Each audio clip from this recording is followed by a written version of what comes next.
happy election week to the world out there, and happy Seahawks podcast. Hawkscast podcast is here. We're ready to talk about Seahawks. Seahawks have a win. Gentlemen, how's it going? Interesting. I hereby claim Hawks podcast. You just claim it. Just like no one can stop you, right? I hereby claim it. Yeah, you know what? I'm gonna love when the first coach says, you know what? We're winning in the second quarter. Let's just stop the clock. The game's called. I'm claiming victory, and everyone packs up. Yep, claim it. Claim it. You get one. You get one per season. Sorry, I have dibs on the win. If only football were that simple. Because let me tell you, the Seahawks had a very, very nice game, and they had a very comfortable lead going in until Seahawks-Killer Nick Mullens came out and just decided to stomp on us for a little bit. But I wasn't really worried. I don't know. Were you guys worried about that? Yes. You were? Yeah, I was. I'm always worried. That's the way it's going to be this year. No lead is safe with this defense. I think that's fair. Ross, what about you? Were you worried at all during that game?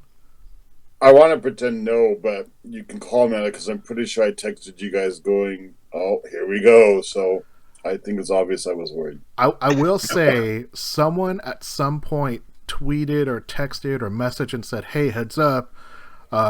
At the same time in the Arizona game, Seahawks also had a 10-point lead. I'm like, okay, now I'm a little worried. Now I'm a little scared. But I wasn't. When Seattle scored that last touchdown to go up to 37 points, I kind of felt like it was a done deal. Because that's the thing that they failed to do. Now, granted, Seahawks scored in like 8 plays and 43 seconds. I don't know if you guys saw that, but on that DJ Dallas touchdown run, they scored in less than a minute off the game clock. Yeah. And it's a very different situation, but it reminded me slightly of the week before where Gurley scored when he shouldn't have. And I'm like, okay, it's not quite you don't want to score, but we could, down to the one and take a couple plays here, man. Well, what's interesting is that happened on the drive for them to score. They had like 2 back-to-back plays, and they were on the sideline, and they were great grabs. And it looked like they were trying to like stay in bounds, but they both got like shoved out of bounds. So yeah. I don't know if that's like a situational thing or if it's just like, whatever, we're just going to score on this drive, whatever. We'll just take the points. Yeah, I mean, it's not bad to have extra points, so, Yeah. But just that you're just afraid right now that every single time the defense gets on the field, something bad is really going to happen soon. So let's rewind and let's talk about that game. What stood out to you? Because it looked like the offense was just clicking, and the defense for 3 quarters looked like it was, dare I say, like a good defense. Yeah, that was the thing. The biggest thing for me was like, well, if the defense could play at least this level, we're good. We're good to go. But then, like you said, Nick Mullens comes in and he's the Seahawk killer, and it all falls apart. If Nick Mullens was even better than he is, and he had a mullet, would we change mullet to Mullens as a word? He'd have to be really, really good. He'd have to be pretty special. Well, maybe like just regionally, maybe they'd call it like a maybe he does like a little twist on it, and so you call it a Mullens. I want that to be a thing. Oh, I mean, if you can make a unique enough of a hairstyle, you're a legit starting quarterback. Like Jimmy Garoppolo is not even like challenging for your starting job. You can get a haircut named after you for sure. Yeah. He needs to have some more charisma, though, so it's not going to happen. But I'd like it to. The name just is so close and suggests itself. As far as the game goes, though, man, like if the defense can play like that, it feels like a mirage. But it felt like Pete Carroll pulled Ken Norton Jr. into his office, and I'm sure this isn't even like hyperbole. I'm sure it happened. Reading the tea leaves, and was like mad and was like, "You're making me look dumb. It's my system you're running, so do it right, man. Like we got to be aggressive, right?" And then, excuse me. Yeah, I mean, I think to your point, Bobby Wagner won NFC Defensive Player of the Week. I mean, he had 2 sacks, so all of a sudden in one game, he's tied for the sack lead for the team. He not only played great, but he stuffed multiple Niners for minimal runs and almost kept him out for that touchdown. Like if Bobby got help like a half second earlier, that guy can't extend his arm for the touchdown, but Bobby stood him up and he wasn't going anywhere. And isn't that something we've always talked about? Like, hey, we think we have this all-pro linebacker. Where has he been?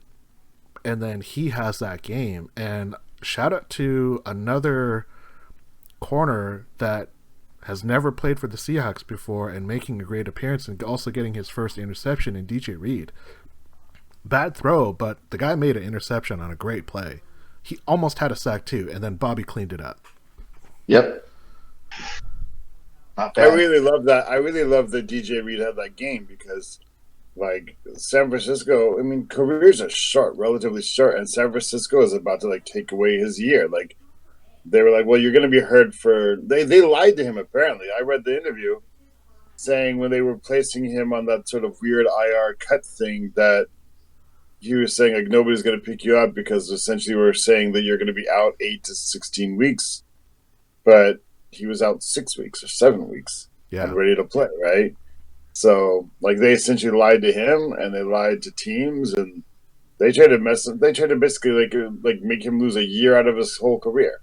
Do you think that was a move by the Niners to like save cap space, or to like say like, hey, we'll try and sneak him back in like a practice squad? Oh, they were totally planning to keep him. Like they were gonna like talk, but they were gonna badmouth him to the league and keep him around on the expanded IR thing this year with the flexible rules, so that when they could use him later on, they would.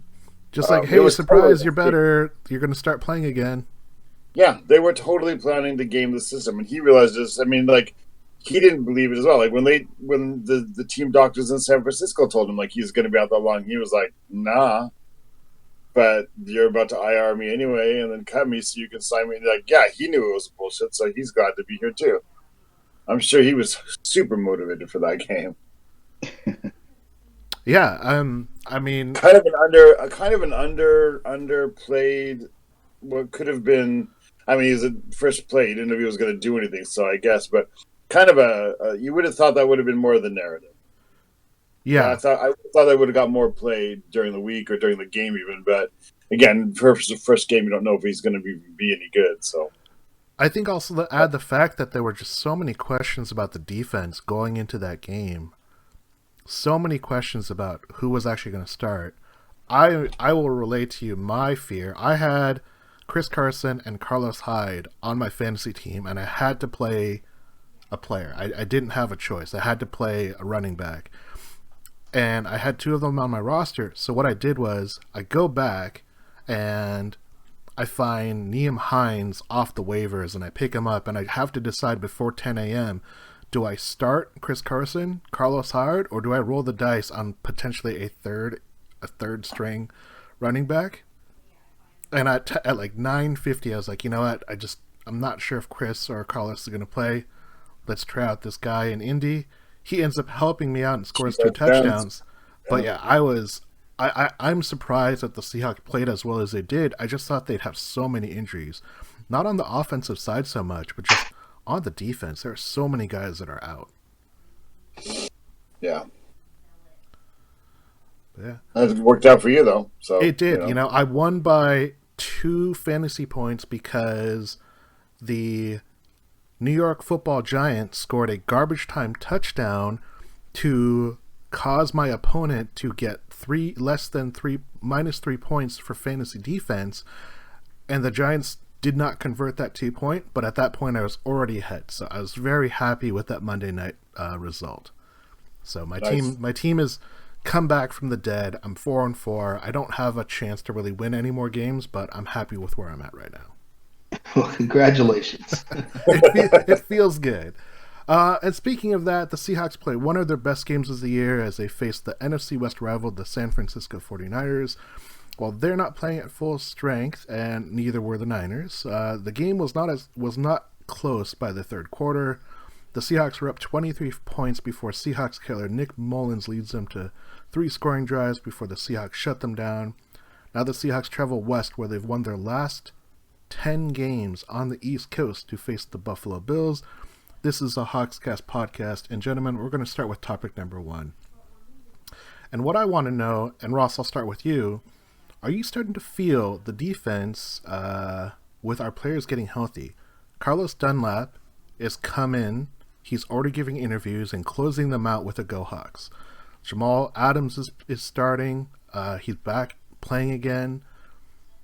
You know, there's a lot of potential that Shaquille's going to play again. So that's 3 defensive players that potentially are going to make us a little bit better.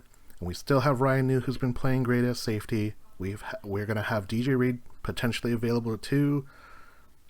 Snacks Harrison is practicing. He might play. There's a lot of people that are going to come back to this roster. How are you feeling about the defense?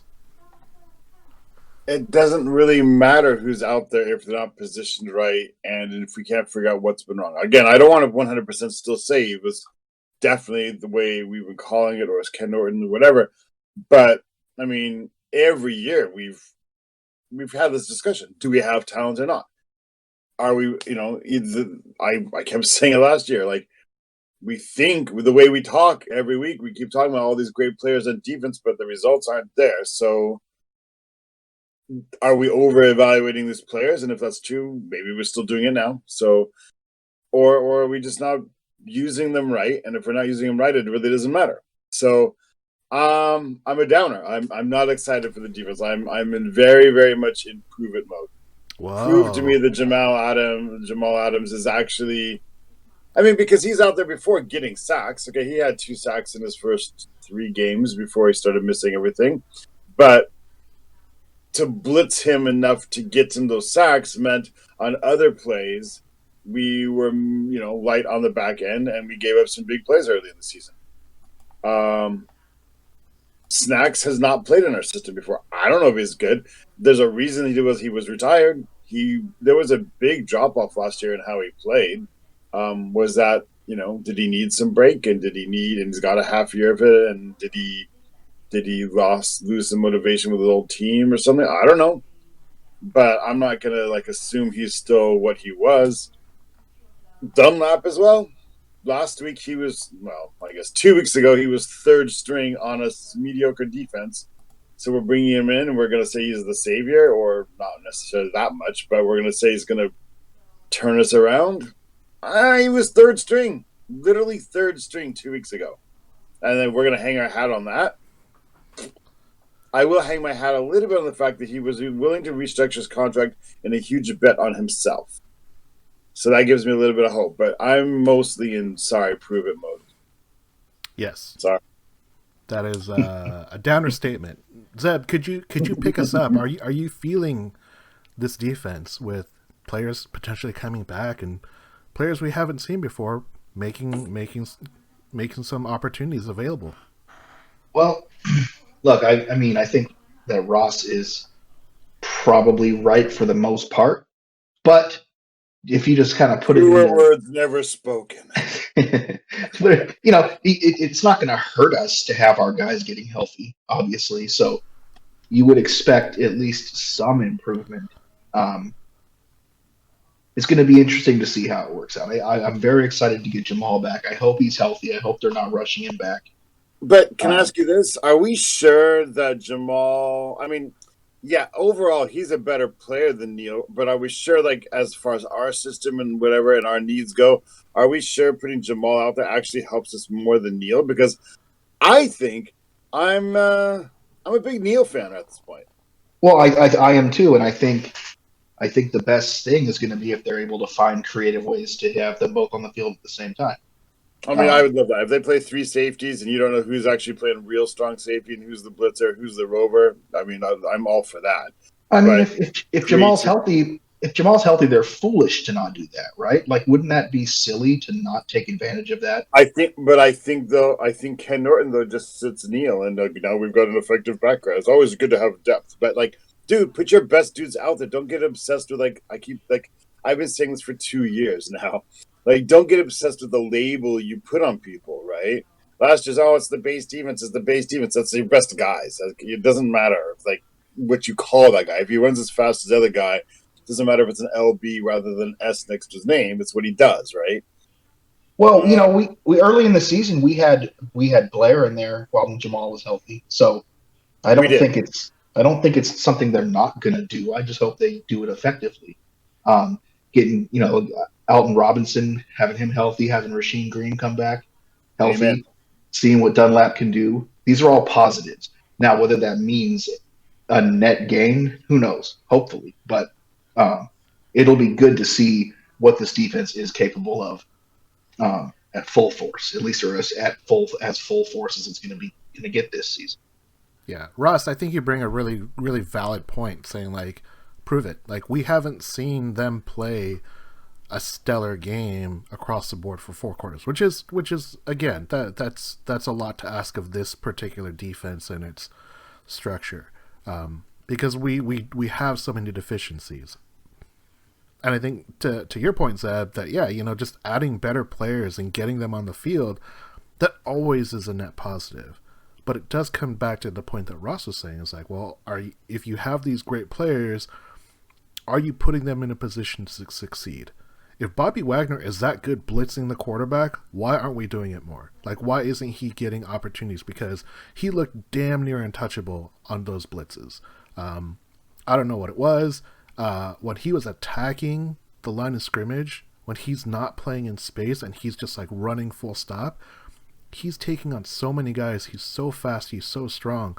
There was one replay where it was Jermichael Hasty was going for a play, and Bobby Wagner basically blows up 2 offensive linemen to get it might have been on the sack, I believe, but he blows up 2 offensive linemen, and like he has the opportunity. It's second sack. I think it was one where DJ Reed came in off the side and helped.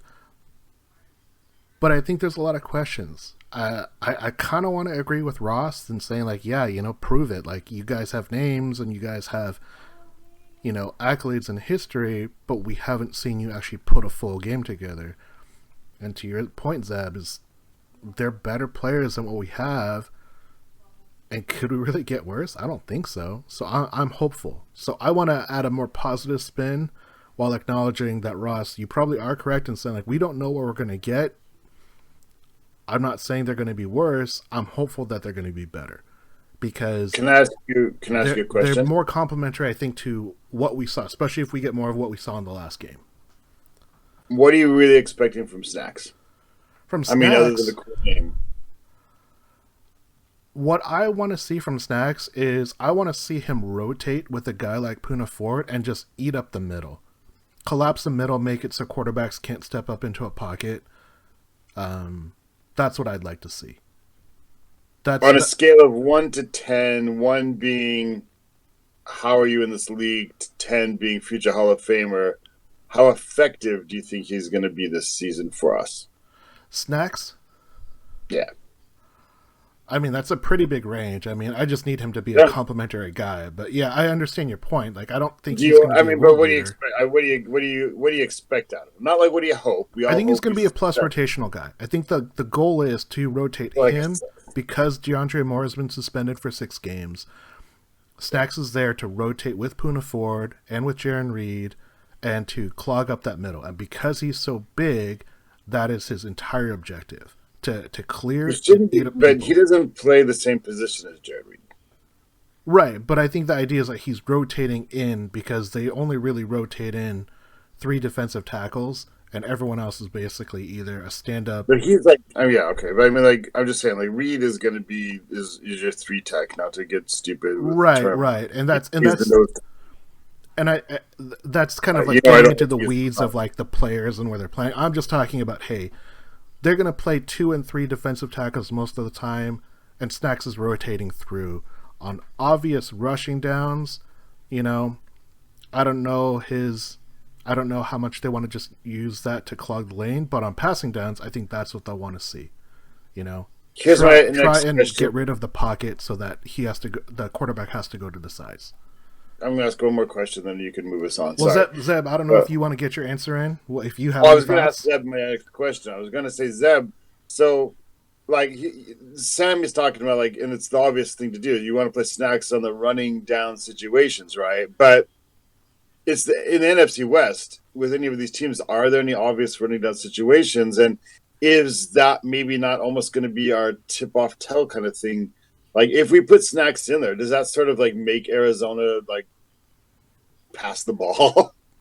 Well, maybe, but if that is the case, then at least we know that, right? Yeah, I mean, it could be. I mean, just like the offense, right? Like when you start put certain players in, you know, when you've got Travis Homer in, you know, it's not a run up the middle. At best, it's a run to the outside, but it's probably a pass.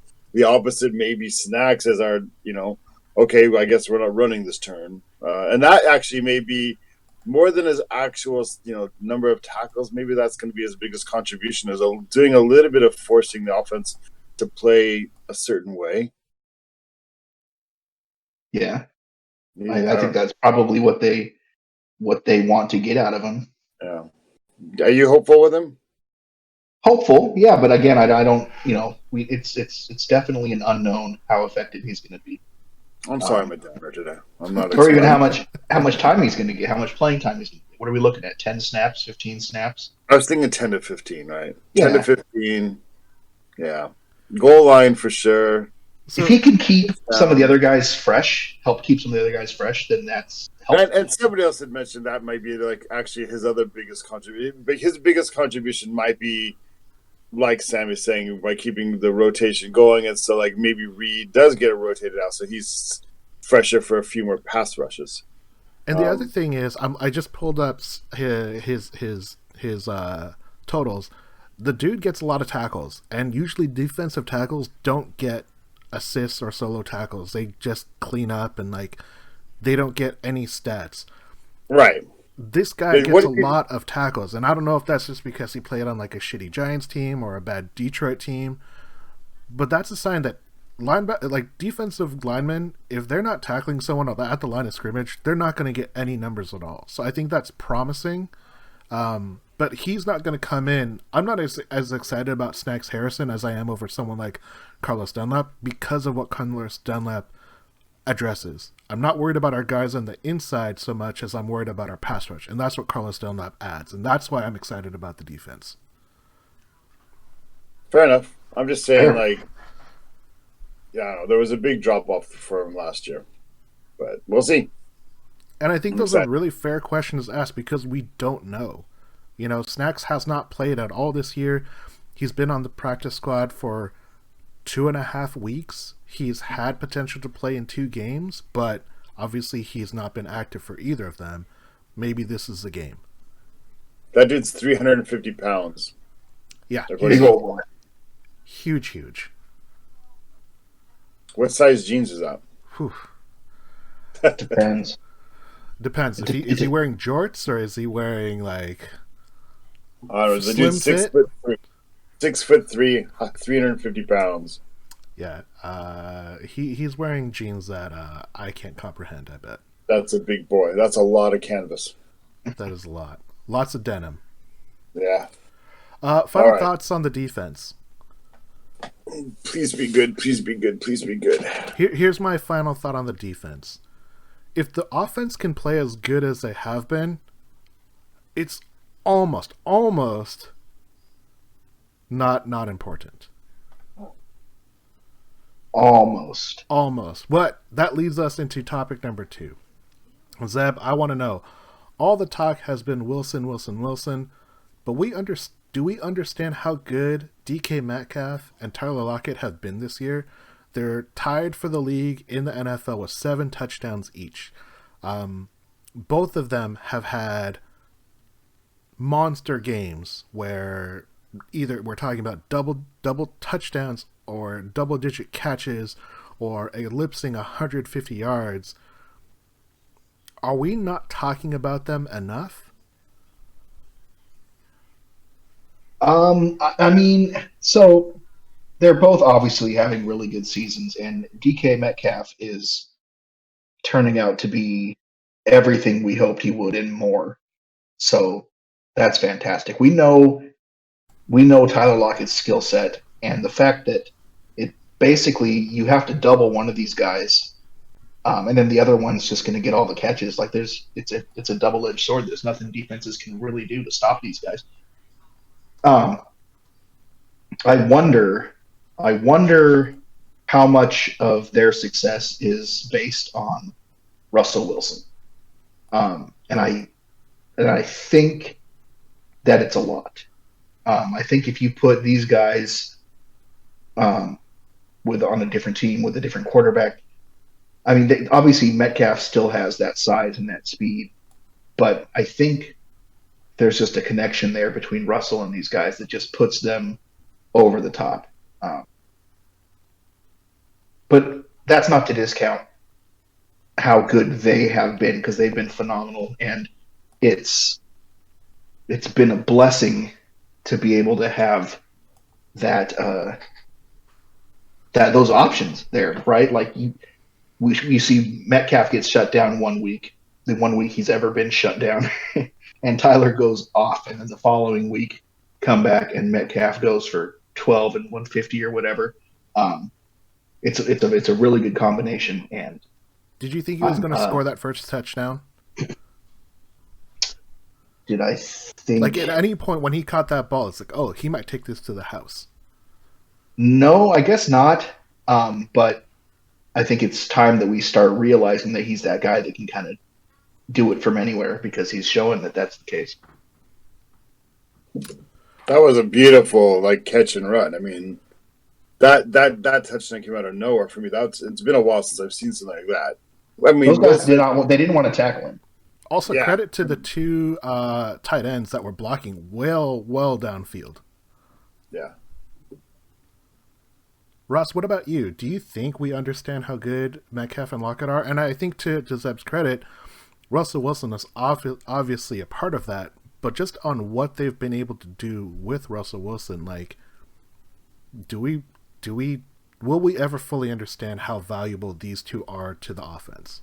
Well, I don't know, man, because, I mean, we talk about, Metcalf does this and Metcalf does that, and look at these touchdowns, and look at this great play, and look how he has learned to high point and use his body, and he's so awesome. But the thing is, it all comes down to this. If you want to be a great receiver, what's your 3-cone time? What's his cone time? Tell about the cone time. I don't know how you guys are talking about how great he is. He cannot run the cones well, so I don't know. Well, yeah, I mean, obviously that he should be on the bench. Agreed.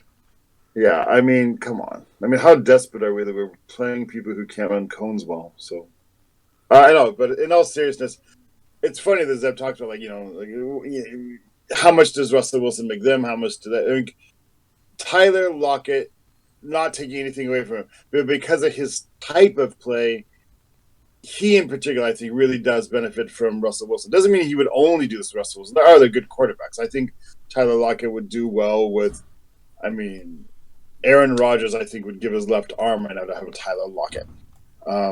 Wait, a wide receiver that can stay healthy? Yeah, well, that too, yeah.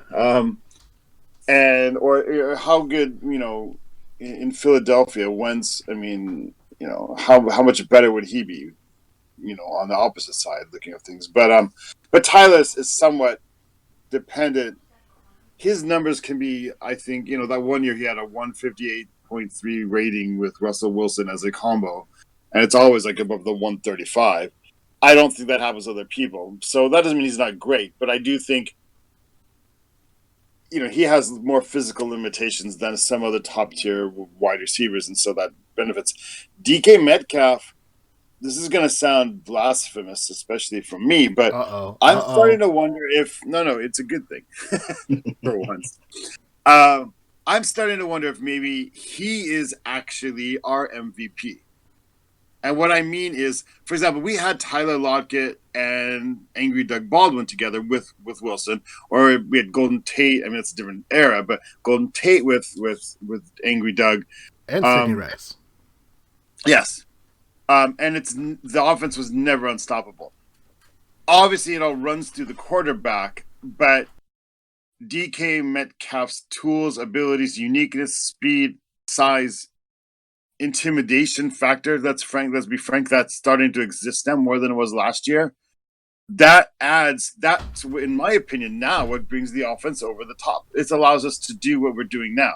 It's not just Russell Wilson. Russell Wilson, if you take DK Metcalf out and you put in another good receiver, if you put Angry Doug back and he's healthy, we'd still be good. But I'm sorry, like it wouldn't be like this. And I'm not even saying overall career-wise that Metcalf is going to be better than Doug Baldwin. I'm just talking about his particular skill set and what it does to the playing field at any one moment. I think actually right now, DK Metcalf is our most valuable player because, like I said, you replace him with another type of receiver. I mean, obviously you could say the same thing about Russell Wilson. If you take Russell Wilson out and you put in even Tom Brady, we're not the same. Right. But I think you can make a certain kind of case to say DK Metcalf, because of how he tilts the field, he may be our MVP. And by the end of the season, I wouldn't be surprised if people start saying, you know what, not just Russell Wilson should have a look at this MVP voting. Maybe we have to look at a wide receiver for the first time in a while. That would be all world for a wide receiver to get anywhere close to the MVP talk. Just because the league is so biased towards quarterbacks now, it is so difficult for anyone other than a quarterback to win an MVP. You have to break records in your position to really get that. I mean, it's the nature of also how football is structured. I mean, like anytime a wide receiver scores a touchdown, almost always a quarterback had to throw it. Right, Anytime but that first touchdown to DK, that was a DK touchdown. That was not Russ, you know? Yeah, exactly. The second touchdown was a Russ throw, I feel, and then DK made a great move because he's bigger than that Mosley dude. Right. But on the stat sheet, you can't get a touchdown if you're a wide receiver without your quarterback getting one too. So yeah, Russ looked at that Arizona game and said, you know what? I'm just gonna like go balls out and I'm just gonna wow everybody. And his players, they made great plays. I mean, I think it is hard to really understand how good Metcalf and Lockett are going to be because Russell Wilson is part of the conversation. It's not like a running back where it's the offensive line doing their part and then, you know, someone like a Marshawn Lynch or Chris Carson, like they make this one impressive move at the line of scrimmage and then they turn it into a big 20, 30, 40-yard gain and potentially score a touchdown. You know, wide receivers, their role is so much more different because they're playing in space and it's less about the line setting them up. It's about the line giving the quarterback time and the quarterback getting that throw off. I think the one thing that I find to be the most impressive is the way that both Tyler Lockett and DK Metcalf are scoring, because they're scoring in very different ways. DK Metcalf has had multiple games where he's caught in the ball maybe within 10 yards of the line of scrimmage, and not only did he take it to a house, but he makes a move to take it to the house. Tyler Lockett's scoring on two type of touchdowns. He's scoring on big like rainbow drop bombs into his hands, or he's making just beautiful you know, routes in the end zone and he's like tiptoeing in and getting the ball. They're very different wide receivers, but it's so impressive in how they are scoring.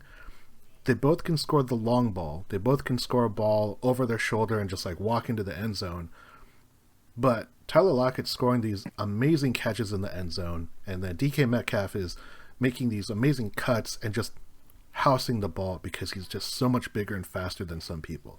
So I think that's something that is a rarity, and to have two players like that it's quite impressive because I didn't think that the Seahawks would ever have a wide receiver combo like Tyler Lockett and DK Metcalf. And I don't know if we'll fully understand how good their season will be until it's at the end, because every week they're doing something that's more and more impressive, I feel like.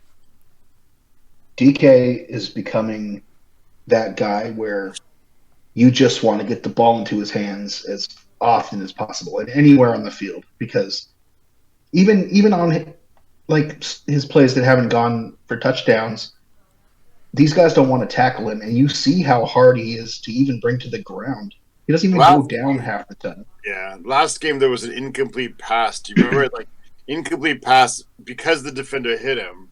Like the ball hits him in the hands, the defender hits him, and he does drop the ball. I mean, it was a hard catch. But what was impressive to me was that so after the defender hits him, DK still just standing there. He did drop the ball. I know that play you're talking about. Yeah. The defender just bounces off him, is on the ground, just stuck on the ground.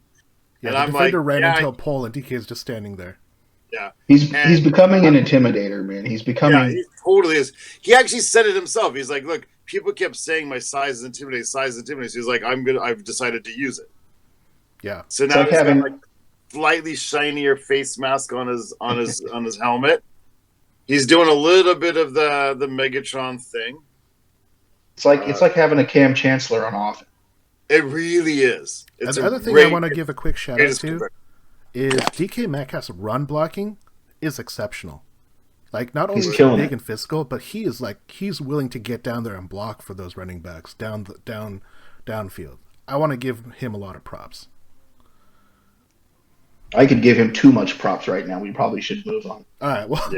Well, let's close up the love fest and let's talk about something new. We're going to go to topic number 3. Ross, this is the Hawks Cast Corner.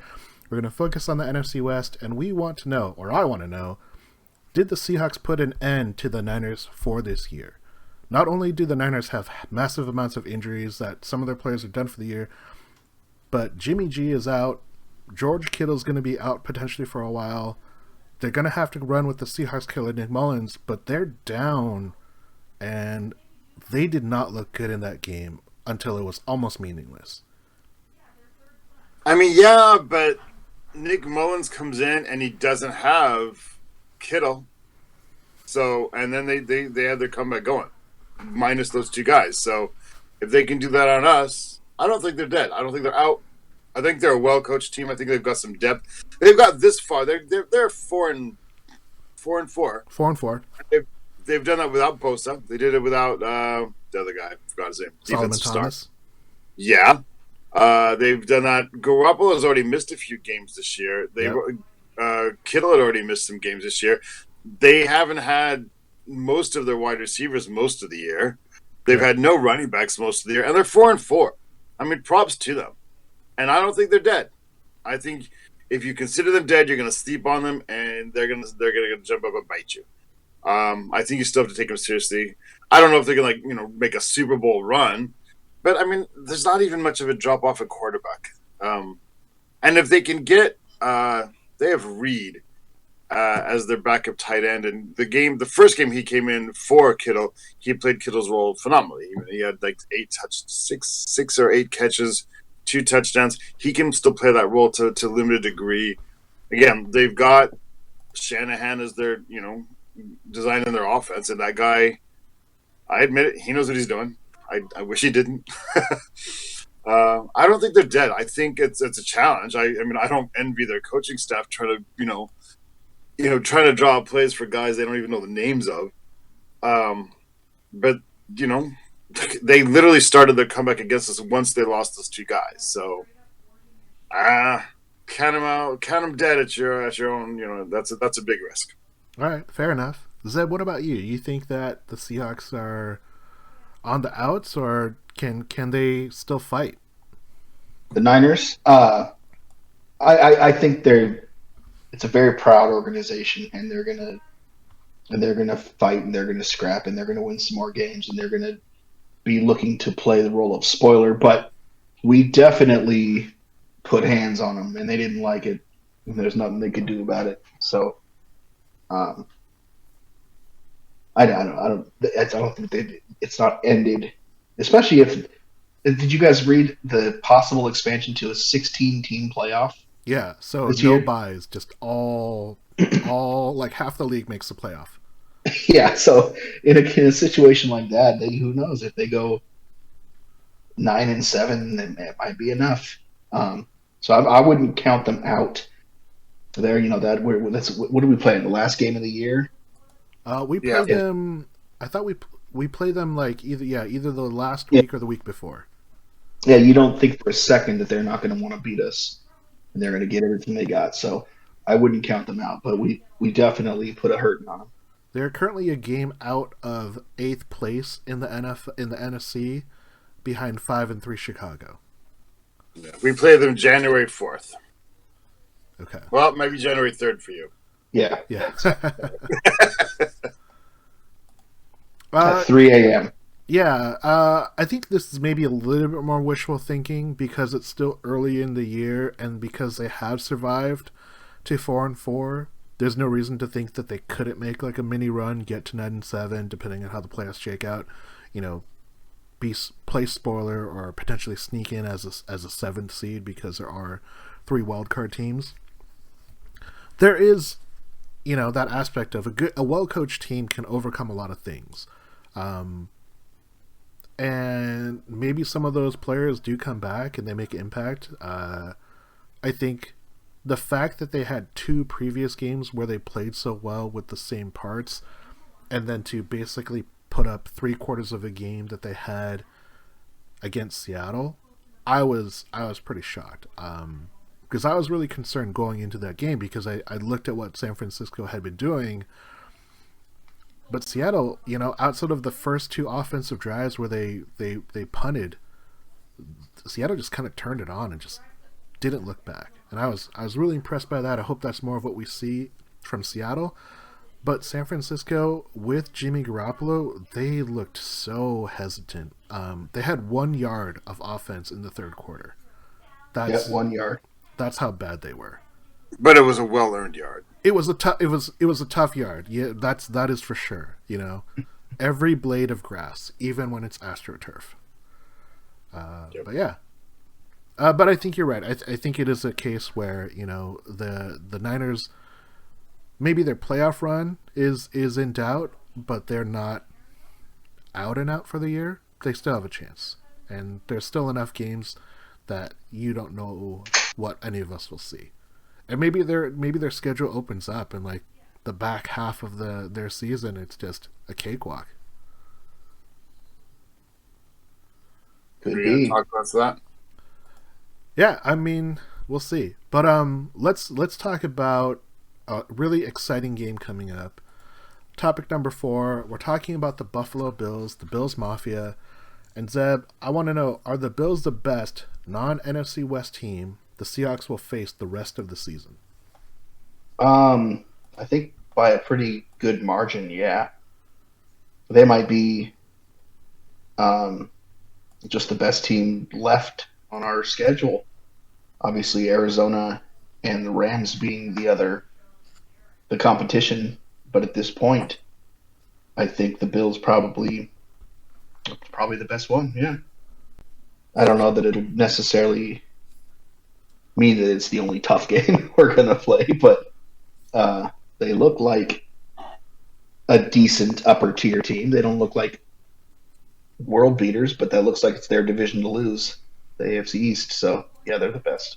That's so weird to say right now. Is it? They're a I'm not playoff team used last to- year. Yeah, I know, but it's still weird to say anything other than the Patriots are like the AFC East leaders, right? The Bills have been like wild cards, but they haven't been.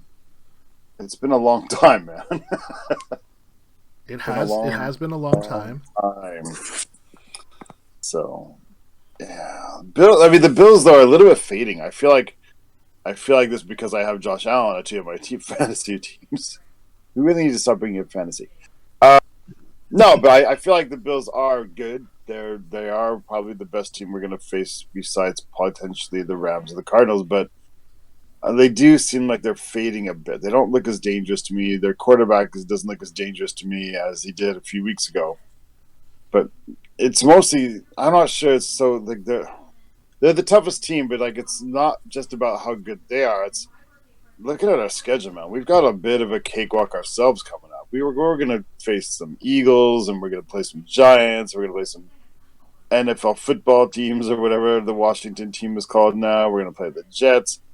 I mean, there's some easy stuff coming up for us. There's some stat building games coming up. Yeah, Aren't there? there's 9 games left. They're only if you don't count the NFC West, Buffalo's the only team that has a winning record right now. The Rams have a winning record. Arizona has a winning record. The Rams. So we're only playing 4 teams as of right now that have a winning record. Everyone else is 500 and below, and that's generous because it's really only San Francisco that's at 500. Washington, New York Jets, New York Giants, Philadelphia, they're combined for, I think, 6 wins. I mean, you just call it like the NFC East, and we know that there's a pathetic group. Right. So, yeah. I mean, the Bills almost by default are the best team that's not in the NFC West coming up because you know it's not going to be one of the NFC East teams. So, right. Yeah. I mean, sorry, man. And it's not like it's going to be the Jets because they're sticking with their offensive coordinator. So, yeah. I guess he's the head coach. Sorry. Yeah. But so, yeah. Man, the Bills. I'm not afraid of the Bills. I like the Bills. I think I brought this up before. Because they used to suck when I was a kid. They've always been one of my backup teams. Back to like Joe Cribbs and Joe Ferguson, back in the day, and so I like them. I'm excited to play them. I watched just my little senile, little sub story there. I watched a playoff game. It must have been 80 or 81, and Joe Ferguson, their quarterback, played the entire game out of shotgun because he had a broken leg. Yikes! And I was so impressed with that. In your weird kids thinking, I actually desperately wanted like a broken leg so it could be so manly and like play a football game with a broken leg.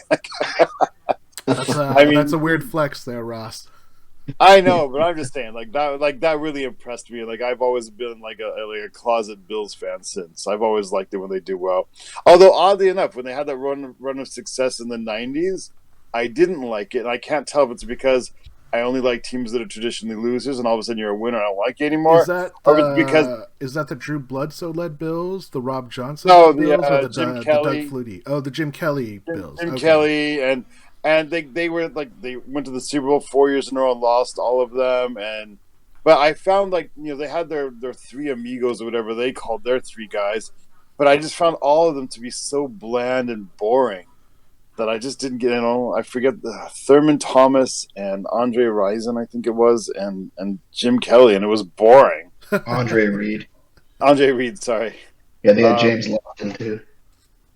Late career James Lofton, because I liked Lofton when he was with the Packers. Yeah, so I don't know. They had a hell of a defense too with Cornelius. They did.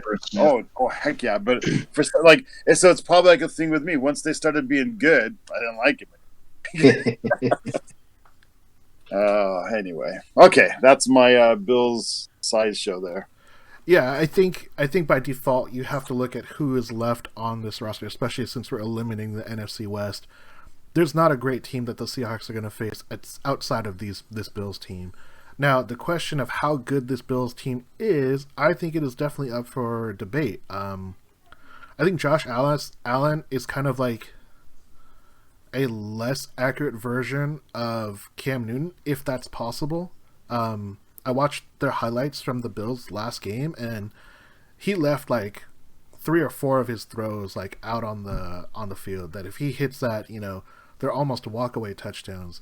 I think what happens is because Josh Allen is a more athletic person, or he's at least given the opportunity to show his athleticism, that they kind of get away with a little bit more. I don't know if that means that they're great. I don't know if that means that they're going to be like a contender. I definitely don't think just because they're leading the AFC East right now that all of a sudden they're like competing with the Steelers or the Ravens or the Chiefs of the world. They've got talent, man. They've got talent, but I don't know if I would like characterize that as like. They've got Stephon Diggs out there with John Brown. That's a good and Beasley's underrated in the slot. They're starting to use their rookie running back more. Oh, you know what? I got Devin Singletary, and that guy steals all of Devin Singletary's touchdowns. So screw Zach Moss. Why would you take Devin Singletary knowing that they've got that guy, on the bench coming up? Because Devin Singletary can at least catch the ball and play pass defense. Well, we'll see. And he's my flex running back. I have no one else to play. It's hard. This is a hard year to have enough running backs. So yeah. We'll see how good the Bills are because they got a tough schedule ahead of them. Because the opposite of what we're talking about with the Seahawks, they got to play some pretty decent teams. We have 3 hard games coming up, and then it gets easy, right? It's Bills, 3 hard games in a row: Bills, Rams, and then the Cardinals again. Yeah, and then it's the NFC East plus the Jets. Yeah, and then for the end of the year, we have to play the Rams again. Then the Rams and the Niners to end out the year. Yeah. So it's one of those things that we talked about it, like this stretch, if they can go 3-2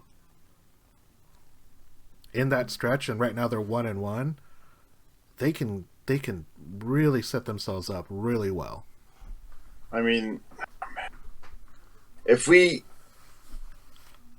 can split with the Cardinals and split with the Rams, I don't see another loss. So we're looking at one more, and we've already lost the game to the Cardinals. So if we can beat them the next game, if we lose one of the Rams, that could be it for losses, right? Yeah, you're looking at, if you're just looking at like if nothing changes, yeah, you're looking at 14-2 at best. And we could go 13-3 if we let something else go. 13-3 would be amazing.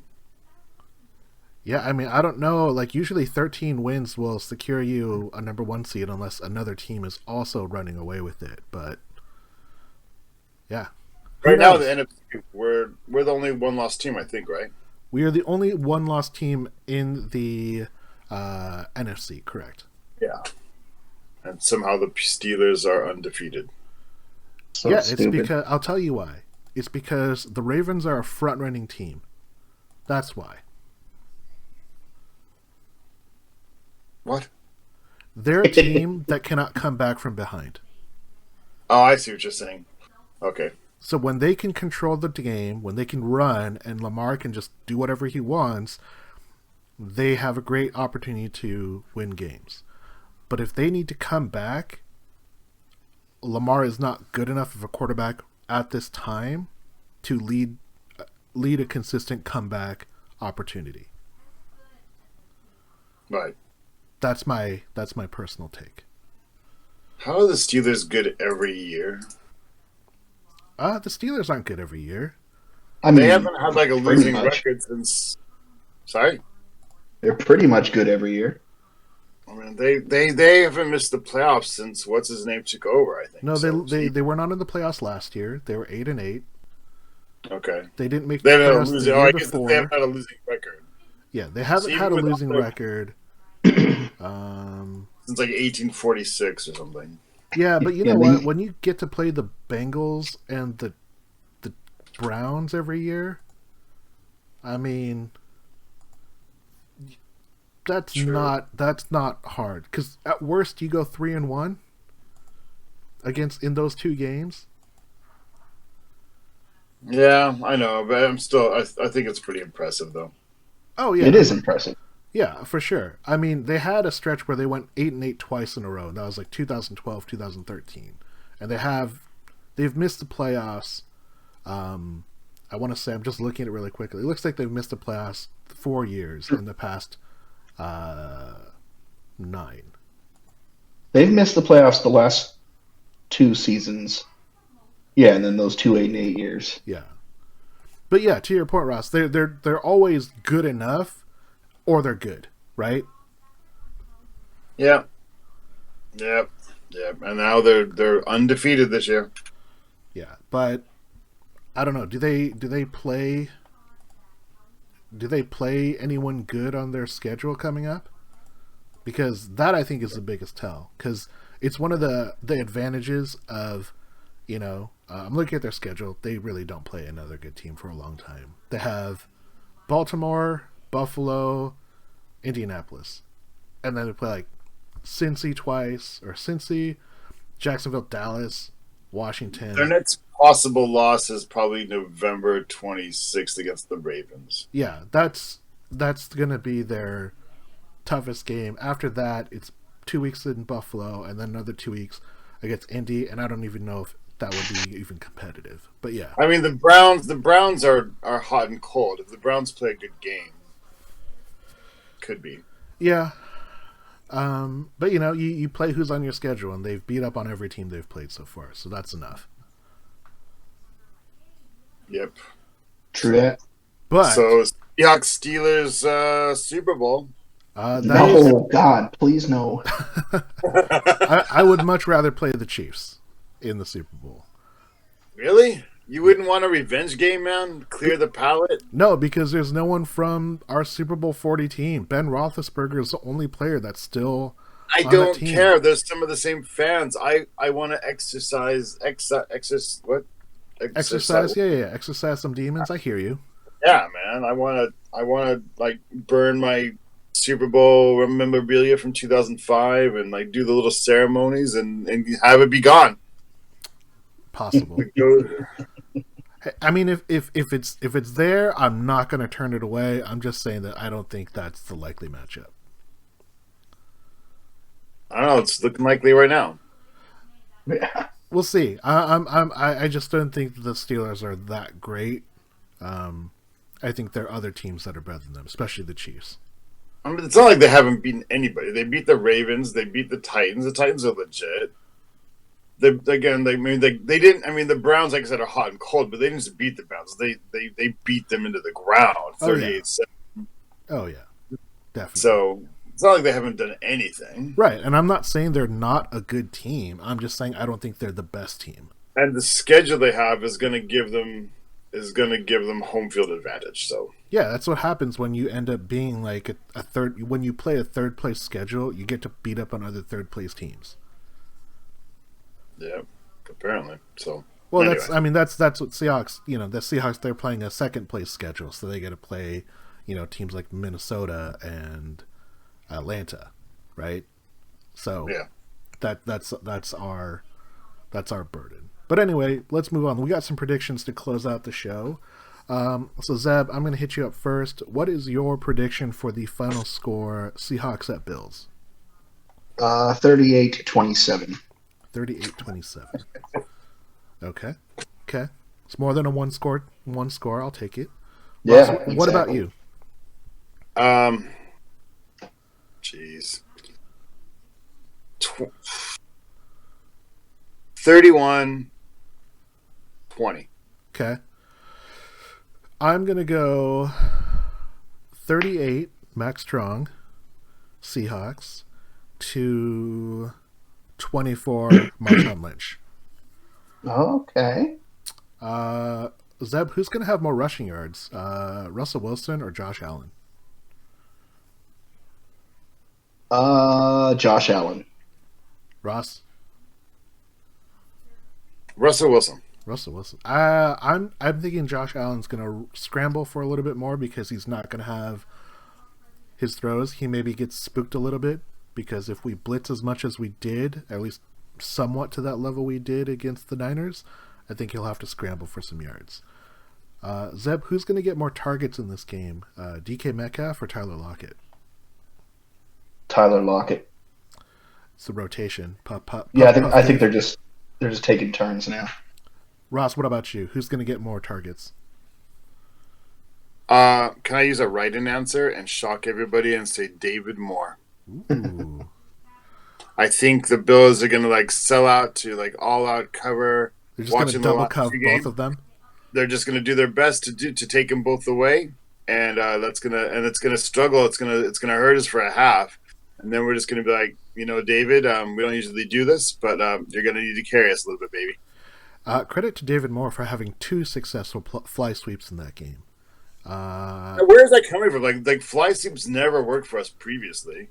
All of a sudden, David Moore is got this down pat, buddy. Yeah, and it's funny because he's the only one that ever runs in motion across the line.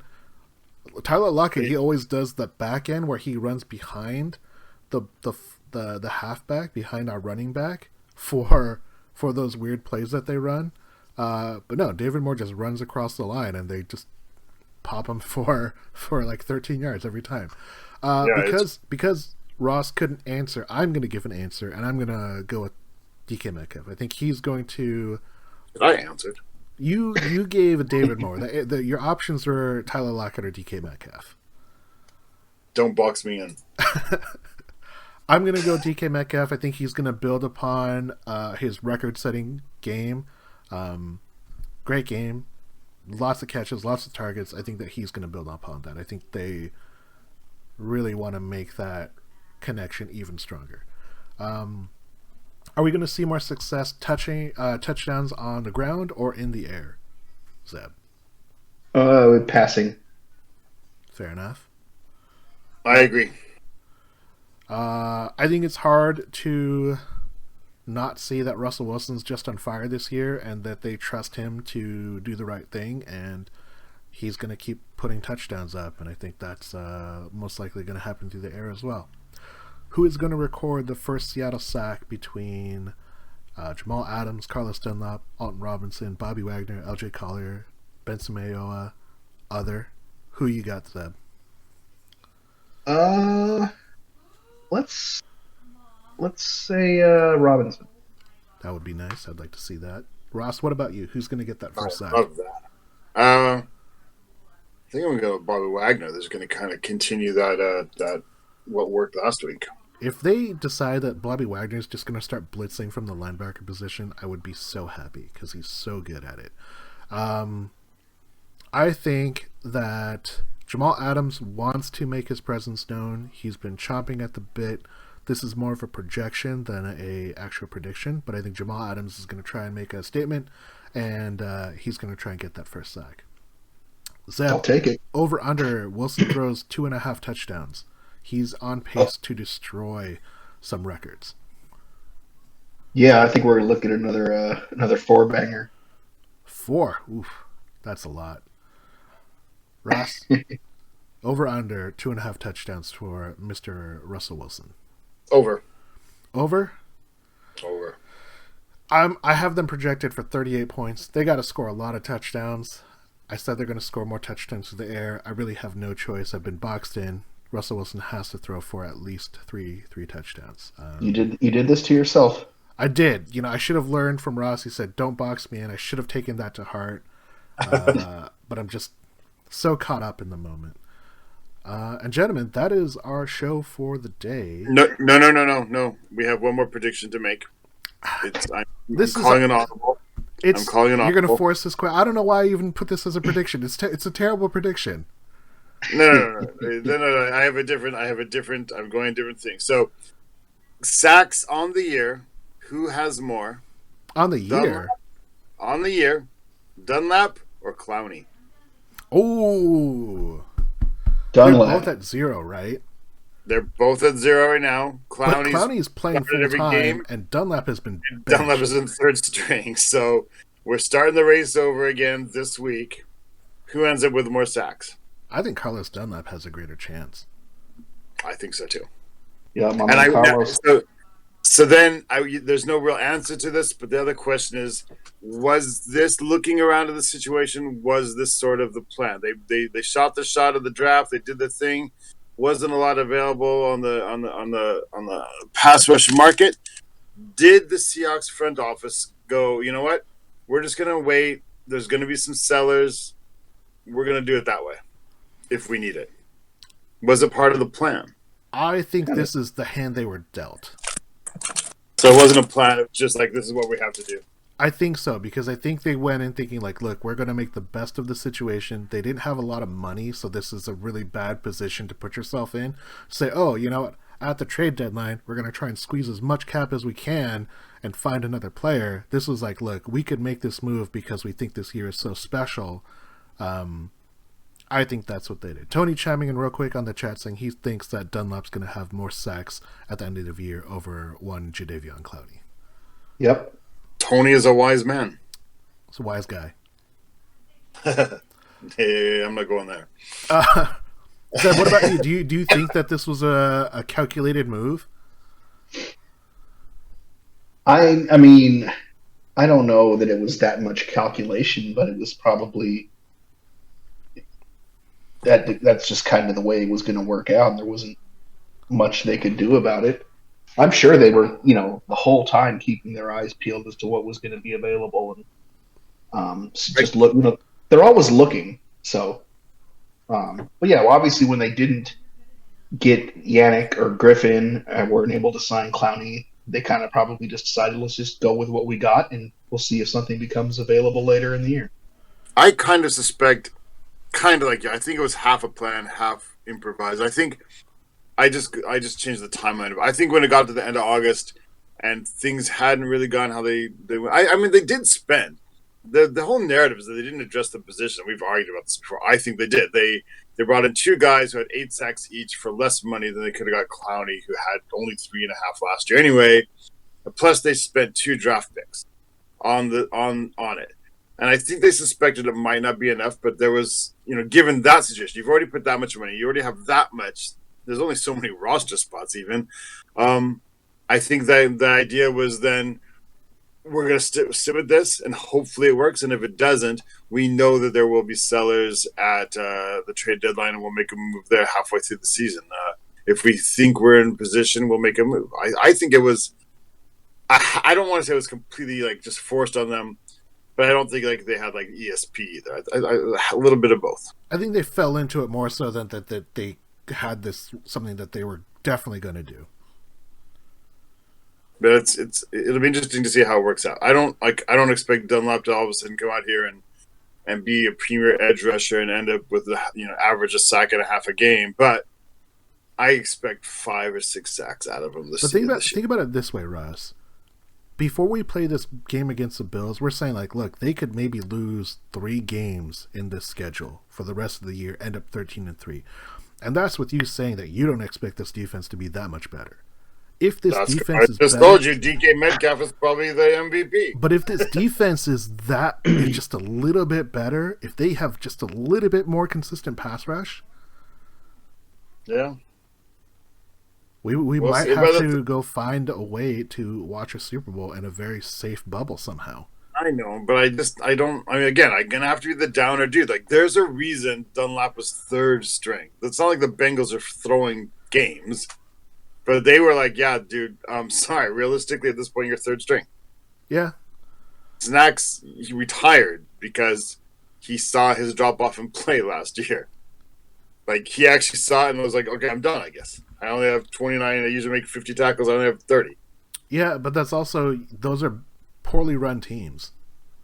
And that's part of it, right? I mean, it could be Snacks is yeah, I'm kind of done because I'm done with you guys, and it's just not worth it anymore. But after 6 months of letting his body almost a year of actually letting his body recover, maybe he does feel better. Maybe he's ready to produce. And maybe Dunlap is just motivated as heck because, again, partly he restructured his contract. His contract with us is only $2 million. The rest of the money rolls over into next year. So next year is even more expensive. But if he proves he's worth it, then we'll keep him. Yeah. At $15 million, not $15.5 million, not the 20 that Clowney wanted. And for more sacks, hopefully. Yeah, and I think that means that they just put themselves in a much better position. And so we got snacks and sacks. Snacks and sacks. Stacks on stacks and stacks. Snacks and sacks. Hey, if Dunlap can be anything close to what Chris Clemens was when they brought him here, because if you look at him, he hadn't done much. He shows up here, and for whatever reason, all of a sudden he's boom, double-digit sacks 3 years in a row. Back when they could do no wrong. Yeah. That was the years where they would switch people's position and it worked out. You're going to do this. Oh, we're going to move a career defensive tackle that's way too big to play at the end. We're going to put him at the end. And it's going to work out. Yep. We're going to move defensive lineman to offensive lineman, and that's going to work out at first. Yeah. Yeah. Later on, it just got ridiculous. Oh, we're going to move your golf caddy to center because, whatever, man. Yeah. A little bit went to their head, maybe. Got a little overconfident for a couple of years, I think. Potentially. Yeah. Anyway, good show, guys. Gentlemen, time for some shout-outs. Shout out to everybody who voted. Either way, that's how it works. Whoever does win, I think we all need to start understanding the other side, not just mocking the other side. If you think the other side is fascist, you got to find out. Nobody wants to be fascist. Why are they voting that way? If you think the other side is socialist, you got to understand. Nobody's trying to be Stalin, so find out why they vote that way. We've got to find out, because the republic matters, man, and we got to move it forward. So that's my little TED Talk. I think you're exactly right. Shout out to everybody who voted for Sleepy Joe Biden, and not to any of the idiots that voted for Trump. Shout out to Tony for chiming in on the chat. Shout out to the voters out there. America works because the people have a say. We just need to make sure that the people hold our representatives accountable. Shout out to all the poll workers, all the people counting ballots late into the night. Shout out to the Steelers, because I heard that they actually catered some food for some pollsters in the state of Pennsylvania. So while I'm not a fan of the Steelers, that's a pretty cool move.